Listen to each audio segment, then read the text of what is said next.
سیدنا سہل بن عبداللہ التستری رحمہ اللہ کسی ویران جنگل میں رہتے تھے۔ کچھ عقیدت مند ملاقات کے لیے ان کی بارگاہ میں حاضر ہو کر عرض کرنے لگے کہ حضرت اس ویران جنگل میں آپ کے دن اور آپ کی راتیں کیسے گزرتی ہیں؟ اکیلے ڈر نہیں لگتا؟ فرمایا میں اکیلا نہیں رہتا، نہ ہی تنہائی محسوس ہوتی ہے۔ جب کسی سے باتیں کرنے کا جی چاہتا ہے تو نماز شروع کر دیتا ہوں اور نماز کے ذریعے اللہ جل وعلا سے باتیں کر لیتا ہوں، اور جب اپنے رب کی باتیں سننے کا دل کرتا ہے تو قرآن کریم کی تلاوت کے ذریعے اللہ جل وعلا کا کلام سن لیتا ہوں۔ بوریت تو وہ محسوس کرے، تنہائی سے تو وہ ڈرے جو اکیلا ہو۔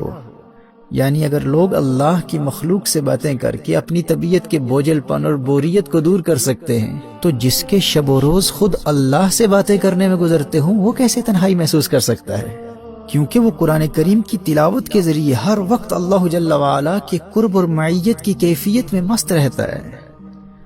اسے ڈر نہیں لگتا، وہ کسی سے نہیں ڈرتا۔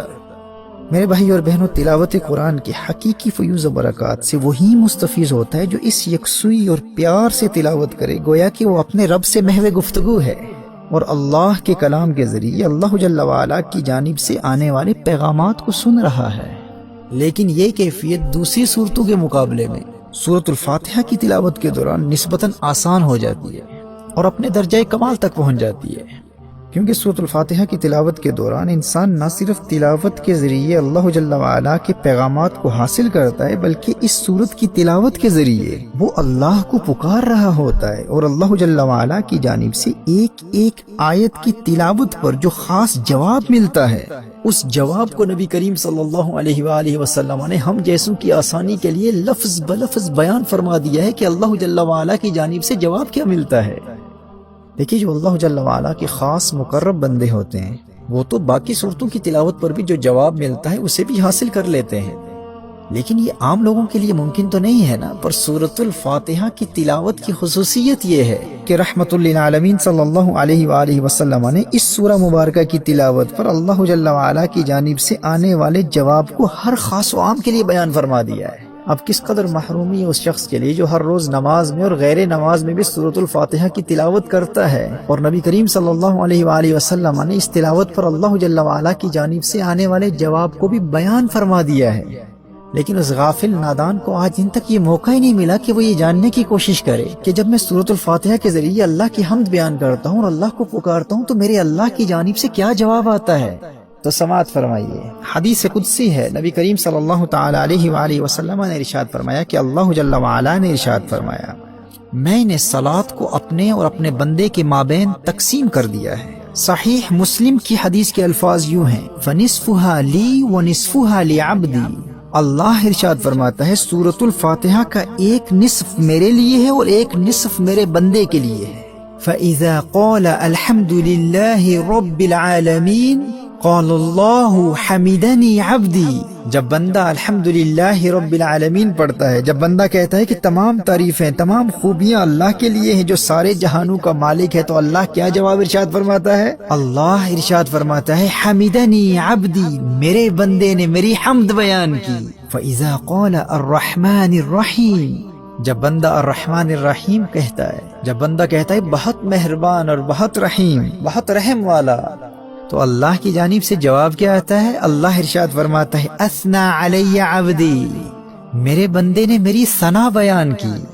اللہ کی جانب سے آنے والے اس پیار بھرے جواب پر غور کیجیے اور اسے زبانی یاد کر لیجیے، اور آج ارادہ کر لیجیے کہ آج کے بعد جب بھی سورۃ الفاتحہ کی تلاوت کروں گا تو اللہ جل وعلا کی جانب سے آنے والے اس جواب کا تصور کرتے ہوئے روحانی طور پر اللہ سے ہم کلامی کی اس کیفیت سے لطف و سرور حاصل کروں گا۔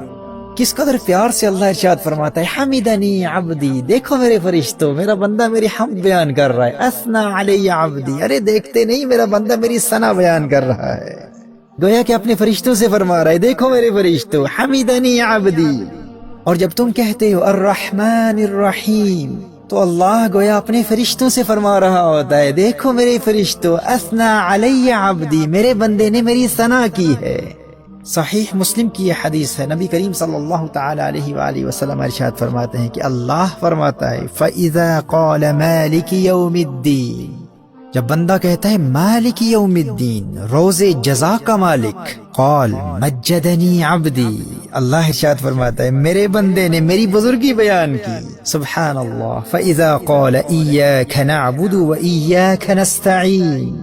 جب بندہ کہتا ہے ہم تیری ہی عبادت کرتے ہیں اور تجھ ہی سے مدد چاہتے ہیں، تو اللہ کی جانب سے جواب کیا آتا ہے؟ اللہ ارشاد فرماتا ہے قال ھذا بینی وبین عبدی ولعبدی ما سأل، اللہ ارشاد فرماتا ہے اب یہ معاملہ میرے اور میرے بندے کے درمیان ہے،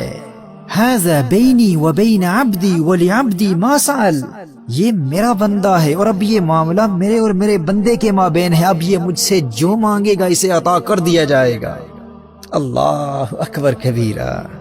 پھر جب بندہ پڑھتا ہے فَإِذَا قَالَ اهْدِنَا الصِّرَاطَ الْمُسْتَقِيمَ صِرَاطَ الَّذِينَ أَنْعَمْتَ عَلَيْهِمْ غَيْرِ الْمَغْضُوبِ عَلَيْهِمْ وَلَا الضَّالِّينَ، جب بندہ اللہ کی بارگاہ میں عرض کرتا ہے یا اللہ ہم کو سیدھا راستہ چلا، راستہ ان کا جن پر تو نے احسان کیا، نہ ان کا جن پر غضب ہوا اور نہ بہکے ہوئوں کا، تو اللہ کی جانب سے پھر جواب آتا ہے، اللہ پھر ارشاد فرماتا ہے ھذا لعبدی ولعبدی ما سأل، یہ میرے بندے کے لیے ہے اور جو اس نے مانگا اسے دیا گیا۔ میرے بھائی اور میری بہنوں، سورۃ الفاتحہ کا ترجمہ بھی یاد کر لو اور اللہ جل وعلا کی جانب سے آنے والے اس جواب کو بھی بار بار سنو اور اس کے مفہوم کو ذہن نشین کر لو۔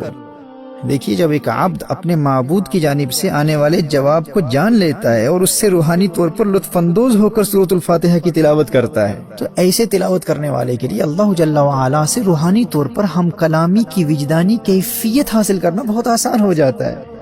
کیونکہ نہ صرف وہ جواب کے آنے پر یقین رکھتا ہے بلکہ اس جواب کو بھی جانتا ہے کہ وہ جواب ہے کیا۔ اس لیے میں کہتا ہوں کہ سورۃ الفاتحہ کی روحانی پاور سے فائدہ حاصل کرنا اور خشوع و خضوع حاصل کرنا دوسری صورتوں کی بنسبت بہت آسان ہو جاتا ہے، کیونکہ ہر عام و خاص کو بتا دیا گیا ہے کہ اس جانب سے جواب کیا آ رہا ہے۔ آج کے بعد اللہ جل وعلا کی جانب سے آنے والے اس پیار بھرے جواب کا تصور کرتے ہوئے اور اس پر یقین رکھتے ہوئے پورے انہماک کے قلب کے ساتھ اس خوبصورت تصور میں ڈوب کر کے میں اپنے رب سے باتیں کر رہا ہوں، رب کی جانب سے جواب بھی آ رہا ہے، سورۃ الفاتحہ کی کثرت سے تلاوت کی عادت بنا لو اور پھر دیکھو یہ سورۃ الفاتحہ تمہاری دنیا اور آخرت کو کس طرح سنوار دیتی ہے۔ قرآن کریم کی جن صورتوں کے فیوز و برکات بیان کیے جا چکے ہیں، ان کا دار و مدار پڑھنے والے کی روحانی کیفیت پر ہوتا ہے کہ وہ کس قدر یکسوئی اور اللہ جل وعلا سے ہم کلامی کی کیفیت میں محو ہو کر پڑھتا ہے۔ جو جتنا زیادہ اپنے رب سے راز و نیاز کی باتیں کرنے اور رب کے کلام کو سننے اور اللہ جل وعلا سے سرگوشی کرنے کی کیفیت میں ڈوب کر قرآن کریم کی تلاوت کرتا ہے، اسے اس کی زندگی میں ان صورتوں کی تلاوت کے اتنے ہی زیادہ روحانی اور مادی فوائد حاصل ہوتے ہیں۔